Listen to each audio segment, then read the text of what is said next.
now a Robin Hood inside look. You're a bigger man than I thought, Gisbon. Asking your enemy for help in a time of crisis. In our heads, when we created our version of Guy of Gisborne, we wanted somebody who had just missed being Robin Hood. Loxley's mine now. I mean, there is an age gap between them, but it's not unlikely that they didn't grow up around each other. I don't know whether this is something they're going to explore, but I was exploring it in my imagination, that they did kind of go on similar paths, and they watched each other, and then their paths kind of went in separate directions, and Robin became Lord of Loxley, and Guy and his family went on a downward curve. Their land was removed and they became kind of outcasts.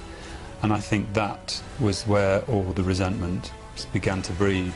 And obviously Robin of Loxley, incredibly benevolent, wealthy, popular, and I think that the seeds of hatred were germinated in Guy at that point. And I think because he probably watched Robin and thought, that could have been me. And if I can't have what you've got by going down the good route, I'm damn well going to have it by any route possible. And that's when his path to the sheriff began. I thought I saw a different side to you, Guy. Episode 10 is quite a big turning point for Guy.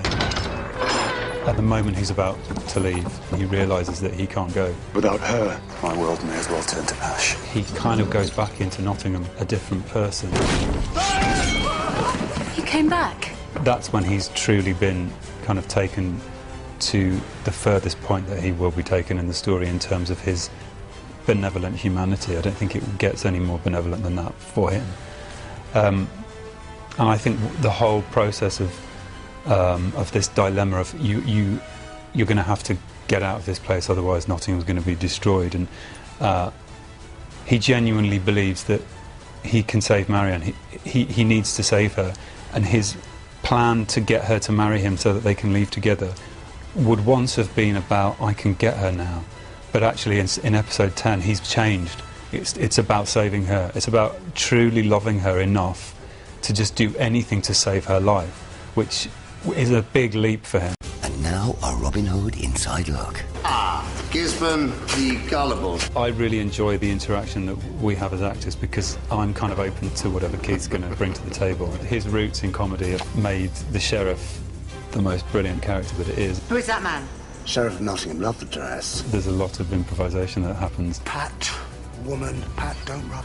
You think that the scene is going to be one thing, and then you walk into the room and it's Keith juggling the table and 2 chairs above his head. I recently discovered that Marion was the night watchman. What? This is where Guy splits into 2, because you have the man, which is, I kind of think of him as the machine that works for the sheriff. Then you've got the man that loves her, that also wants to save her. She attempts to assassinate the sheriff, and that's like a wall coming down for him. You were mocking me. It wasn't like that. I cared for you.